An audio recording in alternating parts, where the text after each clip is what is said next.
Hey guys, today we're going to go over the split jerk. So up here on the board I have 3 main points for the split jerk. Number 1 being stance and position. So a few main points when it comes to your stance and position, okay?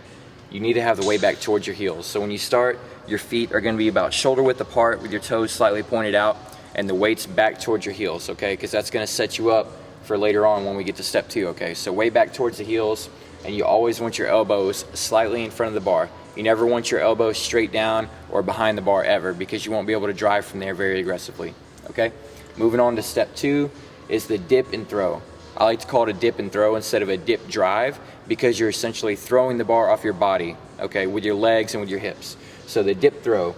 The dip is a short controlled dip.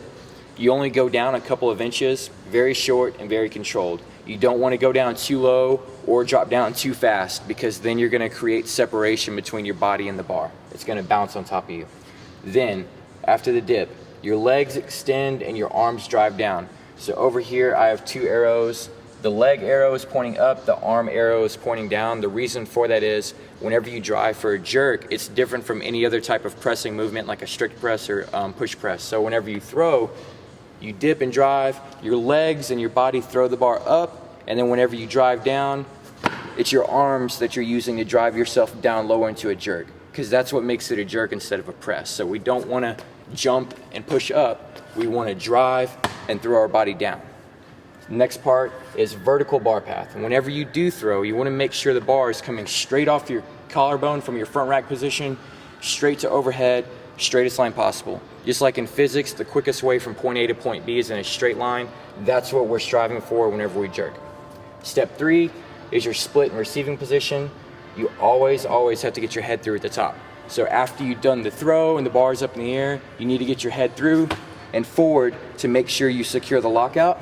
Also, take a big step out in front. What I mean by that, whichever leg you decide to split with, doesn't matter which one, you need to step forward very big, because people like to step shallow sometimes, and when they step shallow, if their knee surpasses their toe, then the bar can go forward and you lose that good body position. So if I'm here, my knee flexes forward, I lose the bar.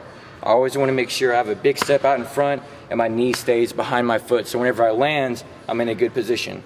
And that leads me right into the last point, is the split jerk is essentially a halfway lunge. So when you lunge, you don't want to lunge and have one leg straight, right? You can't do it. You need to have bend in both knees. What a lot of people do when they split jerk is they don't take a big enough step out in front, and they try to keep their back leg too straight or even on their heels. So whenever you jerk, you want to be here, big step out in front, my knees behind my toes, my back leg is bent in my knee, and I'm also on the balls of my feet on my back leg. I'm not flat on the ground, my leg's not straight, but I'm kind of like I'm going down into a lunge. So essentially you land in a halfway lunge position instead of being in an off balance, uncoordinated position. Now we're gonna go over how to do these steps with Jess. All right, Jess, go ahead and unrack the bar for us. So we're gonna start with step 1, her stance. So she's gonna get her feet about shoulder width apart, toes slightly pointed out. Main points of the stance are, you want all the weight in your heels before you dip and drive, and also you want your elbows slightly in front of the bar as Jess has right now. Step 2 is the dip and the throw, or dip and drive is what most people call it. So whenever you dip, it's a short controlled dip. Go ahead and dip for us, Jess. She only dips down a couple of inches and it's very controlled. She's squeezing everything, squeezing her glutes. And stand up, Jess. Thank you. So the dip is a short controlled dip, and then whenever you drive, that's whenever you throw the bar with your legs and your body versus your arms. So the leg throws the bar up and your arms drive your body down. Jess is just gonna do a jerk drive. She's not gonna do the full movement yet. She's gonna dip and drive up with her legs. So go ahead and go, Jess. Drive the bar up a little bit. There you go. The legs are driving the bar up. Do it one more time. Good. The last part, the split receiving position, is where we put it all together. So this is where she dips straight with the weight in her heels. She has her good front rack position, elbows in front. She's gonna dip, throw the bar up with the legs, and then drive herself down with her arms. And also, she's gonna take a big step out in front. She's gonna get her head through at the top, and she's gonna land in the halfway lunge position that we talked about earlier.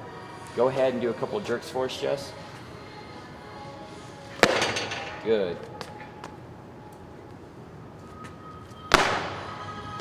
That's what adds speed to the lift too. Hold the last one for us, Jess. She drove the bar up with her legs, drove herself down by pushing against the bar with her arms. Look at her split position. This is a good position, guys. Her knee is behind her toes, back leg is bent, and she's on the balls of her feet on her back leg. She's not straight.